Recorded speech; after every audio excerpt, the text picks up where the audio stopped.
Now to the ongoing debt drama in Greece, and yet another crisis deadline has passed in deadlock.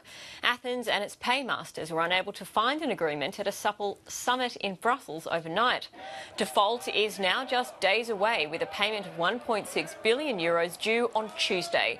But despite looming bankruptcy, Greek protesters are demanding no deal with blackmailers. The Greek Prime Minister Tsipras, who was elected on an anti-austerity platform, is offering tax hikes. But the IMF and the EU are digging in over deep spending cuts. As you know, we have no agreement. The institutions will have a last look at the last Greek proposals, which came in very late. But we are on a number of issues, quite far apart, so it's going to be difficult. Stalled talks resume tomorrow, apparently the last chance of averting a messy Grexit. But one critic says that's precisely what's needed.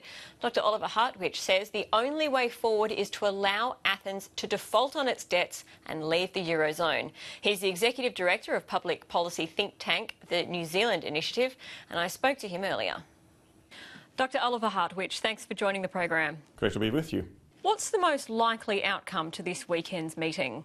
I think we are going to see exactly the same outcome that we've seen with previous such negotiations, that is a last-minute deal that will then go to parliaments, that will be approved and just come in time so the money can be paid out before the deadline expires.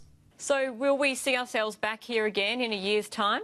Well, perhaps not even next year, but perhaps just at the end of the year, because this deal, if we're getting one now, won't last longer than a few months, because what's going to happen is very simple. We will see some money being paid out next week. The money will go straight to Greece's creditors, so basically to the International Monetary Fund. It will repay some previous loans, and then in 2 or 3 months' time we'll be exactly back to where we are now. Square one. We'll still talk about Greece's long-term problems, we'll still talk about Greece's lack of competitiveness and productivity, and then we'll have exactly the same kind of negotiations again. It's basically the story of the past 5 years. It's Groundhog Day again for Greece. So should tomorrow's last-ditch meeting be more about allowing Athens to walk away from the single currency? That would be preferable in the long term anyway, because let's face it, Greece really has a competitiveness problem. You can't solve the competitiveness problem by just giving them more money. Basically what Greece needs, it's a devaluation. Currently, as part of the Eurozone, the only devaluation they can get is a so-called internal devaluation. That means Greece will be forced to cut wages and prices and pensions, probably by about 30 or 40% just to regain competitiveness. Now that's of course impossible. So what Greece would need instead is an external devaluation, which they can't get as long as they are part of the Eurozone. So the best solution for Greece, long term, would be just to take them out of the Eurozone, let them have this devaluation in an external way, let them regain the competitiveness in this way, and then start again. And of course, reform the economy, as they're going to do all of that. Is there any chance that Germany and the IMF and the other big players will actually allow Greece to exit the euro? No, they're trying very hard to keep them in, and for a very simple reason. Germany has given Greece a lot of credit and a lot of guarantees, but they haven't really paid out any hard cash. The moment that Greece actually walks away from monetary union, that also means that they're defaulting on their debt, and that is when Germany actually has to realize the losses. And there are some estimates that Germany, when that happens, will actually have to take losses of between 60 and 80 billion euros. So for Angela Merkel, the choice is quite clear. She can just give Greece another few guarantees, which will not really have an immediate impact on the German budget, or she can actually allow Greece to depart from the Eurozone and default on instead, in which case she would have to take the losses immediately. And therefore the choice for Angela Merkel is actually between some short-term pain, extreme short-term pain, and some long-term gains. And I think she's just trying to play the game as she did in the past 5 years, just to keep Greece in some way, rather than taking all the losses herself. I think she prefers her eventual successor to deal with that problem rather than actually tackling it herself. What would the actual market response be on equity markets, bonds and currencies if Greece actually leaves? Well, I think initially markets would of course be spooked by what would happen in Greece, because we're entering uncharted territory. It hasn't happened before that a country was kicked out of the Eurozone and maybe even leaves the European Union. So I think markets would be quite concerned initially. But once we actually see, hopefully, a credible plan on how to manage the transition from within the Eurozone to its new currency, once we actually see the Greek government then also, hopefully, introduce some of these economic reforms that we've so far only been talking about, then I think markets would probably, over the medium term, regain some confidence in Greece. And I think it is long-term the only viable option for Greece to really take it out of the Eurozone.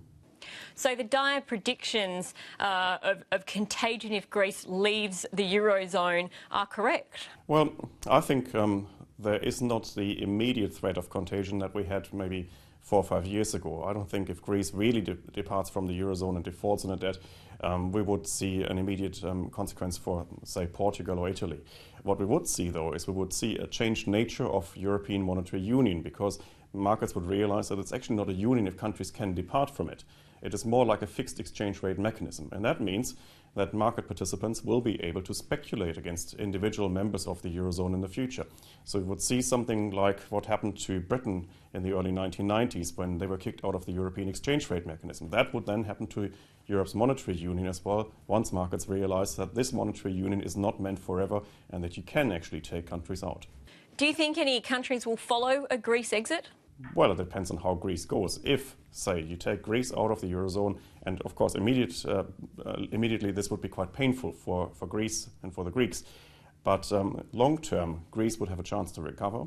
It would be able to, as I said, devalue its new currency, and it would be able to claw back some competitiveness. And if that works, if that's successful, and if Greece actually records some improved economic growth figures and reduced unemployment, then maybe in a couple of years' time other countries might be looking at the Greek example and actually wonder whether that wouldn't be an option for them as well. So then you might actually see, for example, Portugal asking itself the question whether actually being part of the Eurozone is such a great advantage, or whether they wouldn't follow the Greek example and actually leave themselves.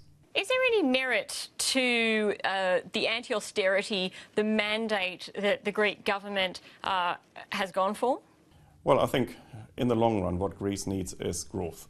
And to get growth, what you need is increased productivity and increased competitiveness. You can't achieve this with austerity measures alone. So austerity is probably necessary because Greece definitely has an inflated public sector, and therefore they have to cut back some government spending. But that in itself is not enough to really get Greece back on a more sustainable footing, because for that you actually need structural reforms for the Greek economy. Greece has an economy about the size of half of New South Wales. So whether it's in or out of the Eurozone, how can it actually kickstart its economy for sustainable growth? To kick off sustainable growth, I mean, you have to look at the industries that Greece currently has. Greece has a very strong shipping sector, Greece has a relatively large agricultural sector, and Greece is strong in tourism.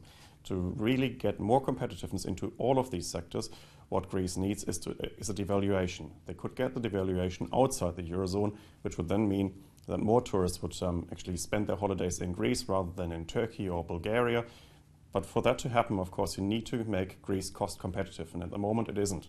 So for that to happen, Greece would have to slash its costs and its prices by about 30 or 40%. And as I mentioned earlier, this is very unlikely to happen as part of the Eurozone. This is much more likely to happen once Greece actually leaves the Eurozone and reintroduces the drachma.